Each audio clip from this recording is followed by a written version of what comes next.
Hello, BookTube. I've got a few miscellaneous recent arrivals, book-wise, things that ended up in one way or another opened off camera. We've got one package that we can open together. Things that are new or forthcoming that I wanted to put on your radar just in case they interest you. Certainly they were of interest to me. The first thing we're going to do here is a novel, a historical novel. This is A Net for Small Fishes by Lucy Jago.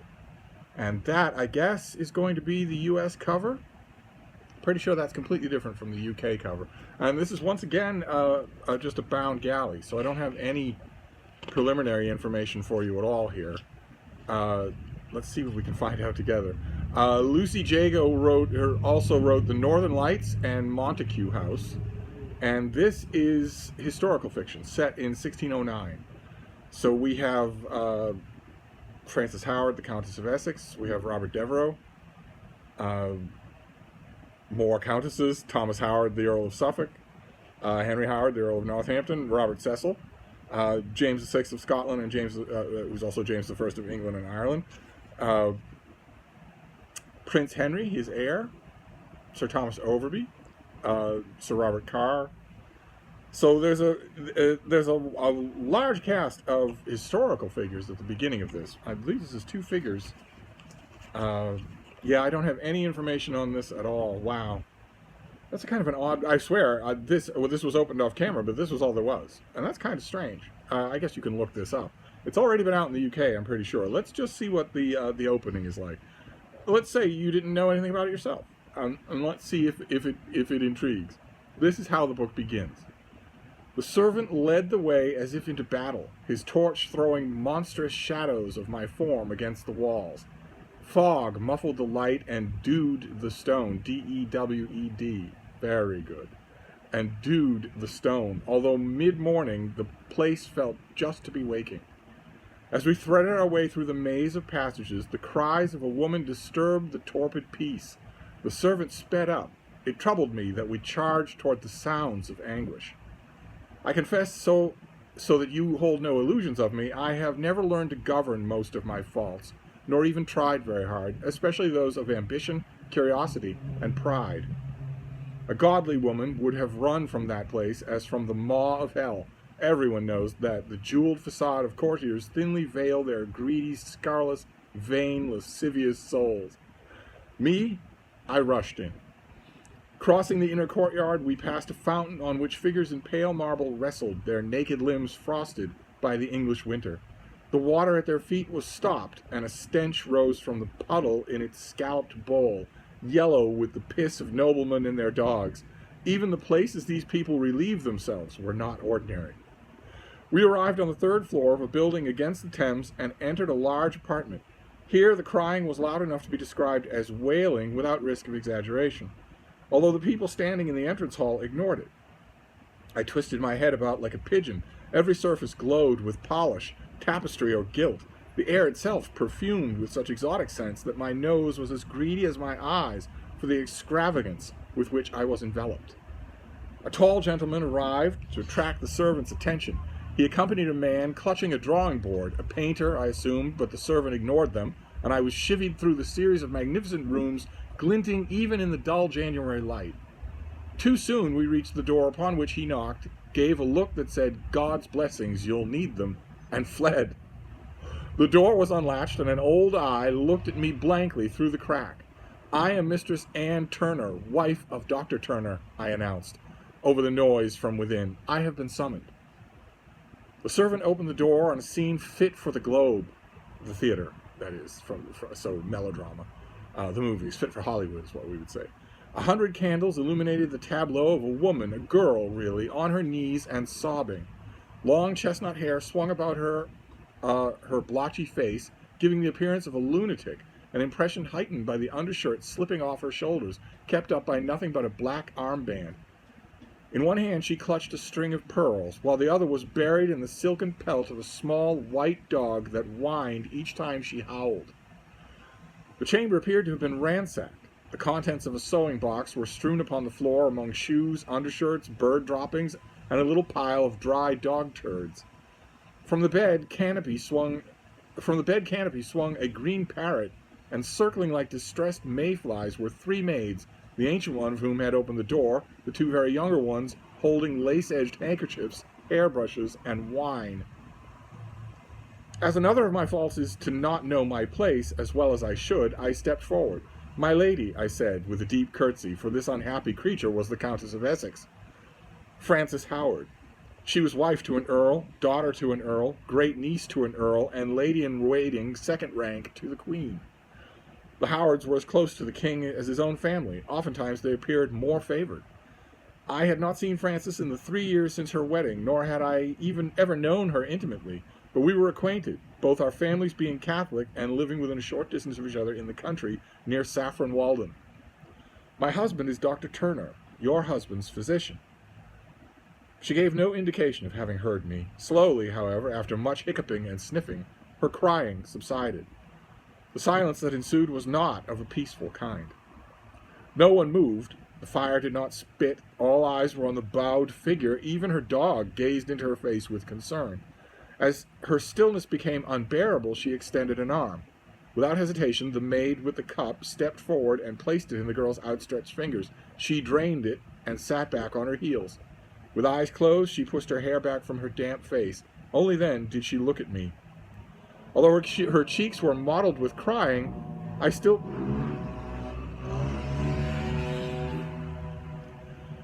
received a little shock from her beauty. Her hair and eyes were a lustrous brown, and her skin, as if laid on cream, not flesh, was that which comes only from dining on the food of kings and princes. Life was coiled tight within her, and it sparked in me the moment of envy, for I had borne 6 children, and sometimes endured days in which I yawned more than I spoke. Right as Frida yawns. Wait again. There seemed no point in asking how she did, so I repeated my name and explained that I had received a note that morning from her mother. She scowled and opened her mouth to speak, but at that very moment the lady of whom we spoke, the Countess of Suffolk, sailed into the room like a ship fully rigged in court dress, every inch swinging with pearls and gold chains. Behind her came 2 of her other daughters, one older, one younger than Frances, sumptuously apparelled, but plain by comparison to their sister. They came to a halt, skirts swaying on willow hoops as wide as their arm spans, a priceless armada. The little dog shot under Frances's undershirt.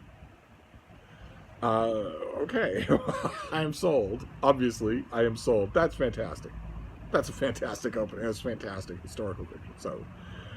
So that we have this, a net for small fishes. I wish that this had a little note on it, but it doesn't. So we have historical fiction set in the reign of King James.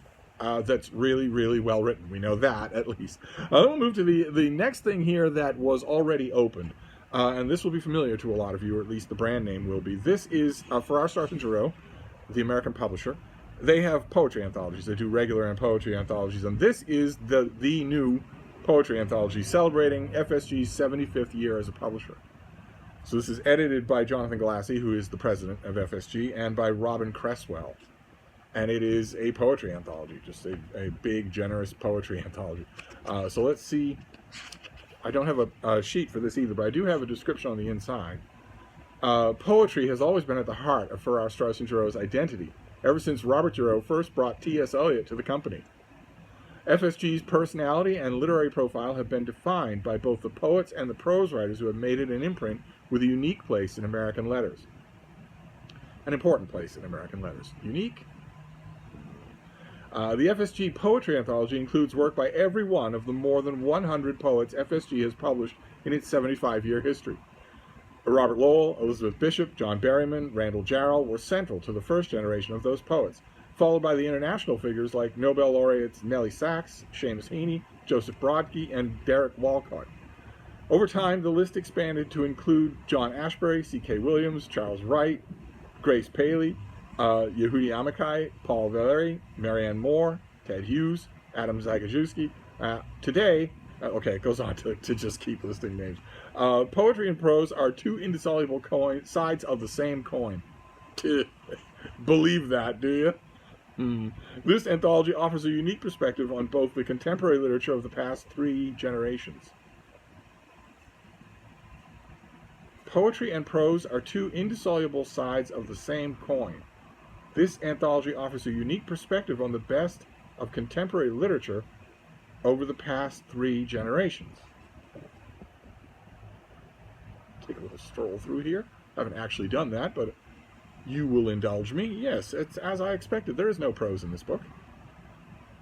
So why would you mention that? Why would you mention that they're 2 indissoluble sides of the same coin if there's no prose in here? Well, anyway, one way or another, this is a great big poetry anthology. Probably one of the major poetry anthologies will come out from popular non-academic press this year. So the FSG Poetry Anthology, this comes out in the early November. Sorry, I should have said the same thing about Net for Small Fishes. I don't actually have any information on this at all, except the most important information of all, which is tremendously well done. But I don't know anything about it. I don't know any metadata, as the kids would say today, and I don't know when it comes out. You're going to have to look it up for yourself if you like that reading. This thing comes out in early November, so if you're hungry for a modern poetry anthology, especially one with something approaching a theme, in this case poetry that came out under the aegis of FSG, then you've got not only a perfect book for early winter, but also a perfect possibility for a holiday present for somebody. If you know a poetry fan, you're going to have this is going to be a hardcover, I assume. Yeah, this is going to be a hardcover. The tentative price listed here is $40 in America. Anyway, then we'll move on to the one package that we're going to be opening. I don't know if more mail is coming today. The day is just beautiful, just beautiful. It is rapidly approaching being warm, being hot. Actually, hot enough so that I'm not cold, which would be great. If that happens, that'd be great. I think the same thing is I almost said prophesied. It's forecast for tomorrow. I think both days are predicted to be hot. High 80s Fahrenheit, low 90s Fahrenheit. Not nearly as hot as most of the rest of America, but still very pleasant. Once the temperature gets into the 90s Fahrenheit, I'm usually not going to encounter any of the bane of my existence. The bane of my existence, now that I am in my 28th year, is that I will be walking around somewhere, in the house, on the sidewalk, whatever, just minding my own business with singing a Broadway tune on my lips, and suddenly I will hit a pocket of cold, and it goes right into the fingers, it goes right into the elbows, it goes right into the shoulders, a pocket of cold, where the rest of the air is not. And I have learned that if the temperature's in the low to mid 90s Fahrenheit, those pockets of cold disappear, and suddenly Steve doesn't have any rude shocks. But one way or another, let's see. Okay, all right, this next one is a work of history. This is by Martin Dugard, and this is called Taking Paris, the Epic Battle for the City of Lights. And this is a early September release, so this is the advanced copy. It won't be long before I get the finished copy. Let's see what we have here. This is May 1940. The world is stunned as Hitler's forces invade France with a devastating blitzkrieg aimed at Paris. Within weeks, the French government has collapsed. The City of Lights, revered for its carefree lifestyle, intellectual freedom, and love of liberty, has fallen under Nazi control, perhaps forever. As the Germans ruthlessly crush all opposition, a patriotic band of Parisians known as the Resistance secretly rises up to fight back. But these young men and women cannot do it alone. Over 120,000 Parisians die under German occupation. Countless more are tortured in the city's Gestapo prisons and sent to death camps. The longer the Nazis hold the city, the greater the danger its citizens face. As the armies of America and Great Britain prepare to launch the greatest invasion in history, the spies of the resistance risk all to ensure the Germans are defeated and Paris is once again free. So this is going to feature the major players: Winston Churchill, there he is, big as life and twice as ugly, Franklin Roosevelt, George Patton, exiled French General Charles de Gaulle, and about Martin Dugard. Oh, bye, baby. We are told he is a New York Times best-selling author of several books of history, including the Killing series, Into Africa, and The Explorers. And the Killing series will be familiar to all of you, because no matter what you do, you can't avoid them. You don't go to a retail bookstore, let's say during the pandemic when only your Walmart was open, you would have seen the Killing books. You go to the grocery checkout line, and you're not there for books, and you're not paying any attention. You go book shopping later in the week. you're going to see a killing book probably in the checkout line. And that is why the book has a blurb from Bill O'Reilly, because Bill O'Reilly's name is big as life on those killing books, but they were actually researched and written by Martin Dugard. And I confess, his willingness to take Bill O'Reilly's money, his willingness to do that for book after book after book of bad, ideology-driven, fake history, knowing who and what Bill O'Reilly was, knowing that and sticking close to him anyway. They have a new book out together. I confess that knowing that about Martin Dugard, I don't know this guy at all. I've never stood in line with him, never talked to him at all, never will. I don't know anything about him personally, but that decision says a lot. So I confess, by the time I got to his book, The Explorers, which he wrote on his own without Bill O'Reilly, although I think it still had a prominent Bill O'Reilly blurb, Bill O'Reilly, who doesn't read anything at all, not including the books with his own name on them, doesn't read them at all.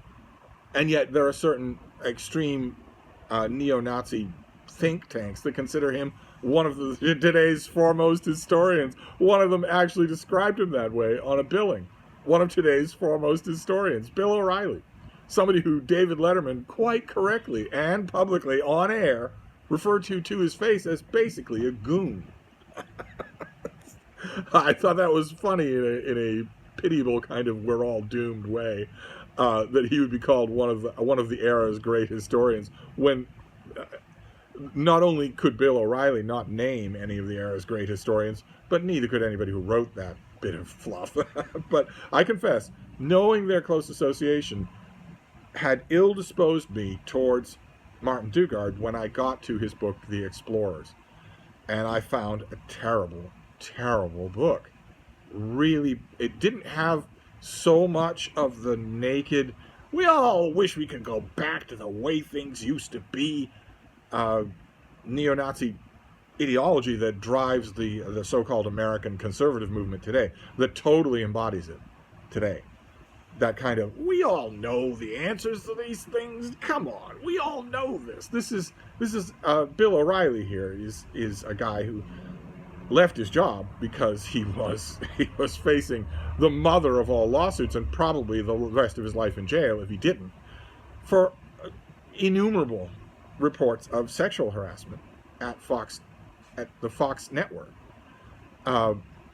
But even before that, when he was the nation's number 2 blowhard, I guess, after Rush Limbaugh, even before that, when he had a show that was really well rated and everybody talked about it, and it seemed like he was going to stick around ranting nonsense and bigotry forever, even then, he was notorious on one of his, he used to serve up guests all the time. He'd invite them on solely so that he could yell at them.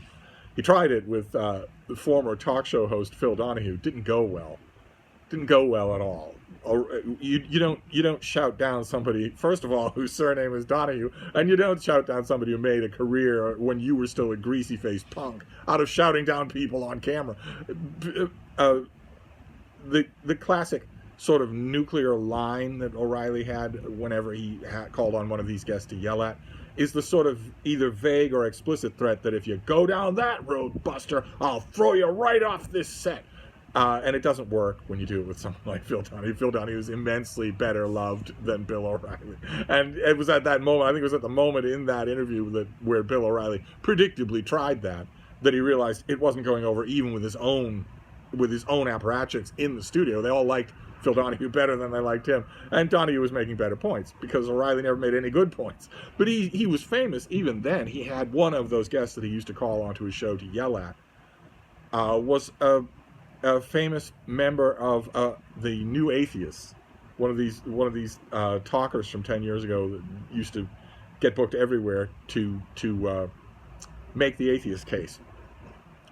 And the guest that he had on, there was a discussion to be had. Bill O'Reilly was not interested in discussion at all and made a famous declaration, blowhard kind of don't you wish it was 1951 forever declaration to this atheist guest. Said, I'm sticking with religion because they know what's going on. You guys, when you figure it all out, I'll join your side. Like he's the big prize. Like, Christianity is so happy to have Bill O'Reilly.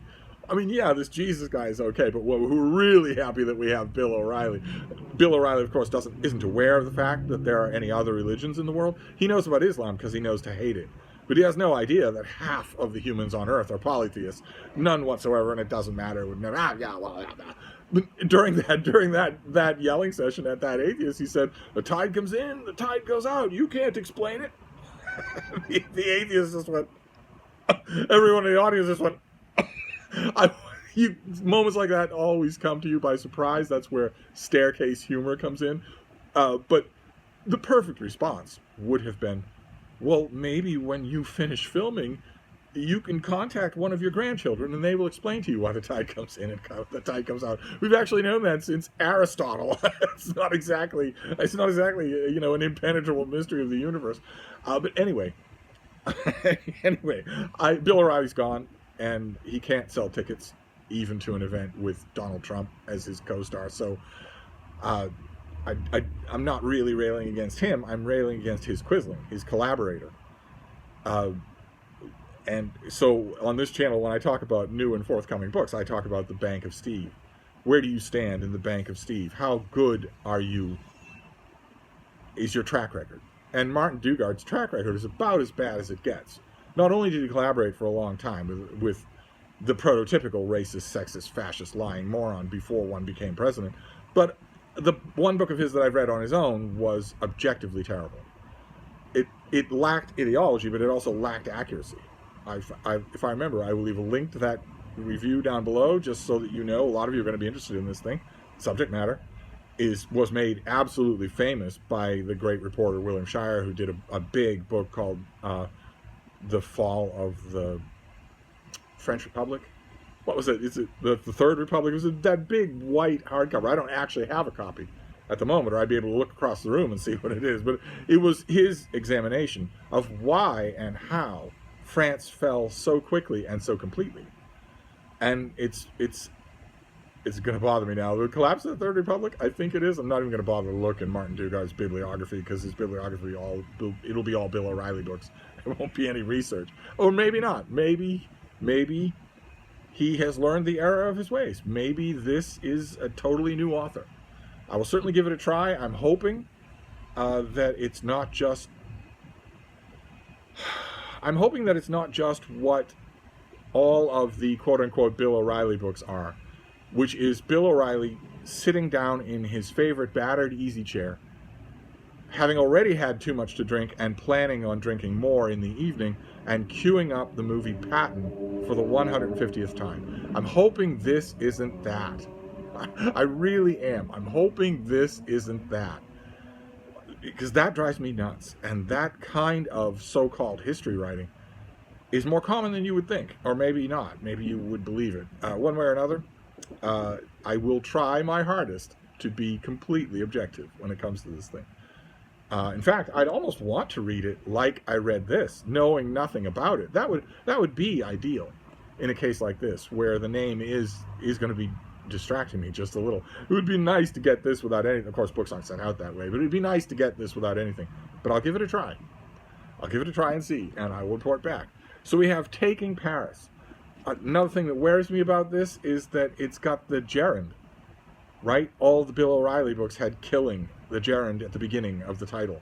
And here we've got taking, and it just makes me wonder, you know, if this does even passably well. Are we going to get Taking Normandy, Taking Berlin? Anyway, I will read it first and find out. So we have Martin Dugard, Taking Paris, the story of the German conquest of Paris, the Third Republic. Then we have A Net for Small Fishes. This is a historical novel. Obviously, it's going to star at least one strong-willed main character who is a woman, the wife of a doctor, but obviously with medical talent herself. I loved it. Absolutely loved the part that I read. The part that I read, I would definitely keep reading. And finally, the FSG Poetry Anthology to celebrate 75 years for Our Stars and Giroux. How wonderful is that? So those are some new releases for you. Some new releases for you, just in case these are of interest. I like you to know about these things a little ahead of time, so that you can start to ponder. But anyway, I'm going to wrap this up, but I'll be back. Thank you, BookTube.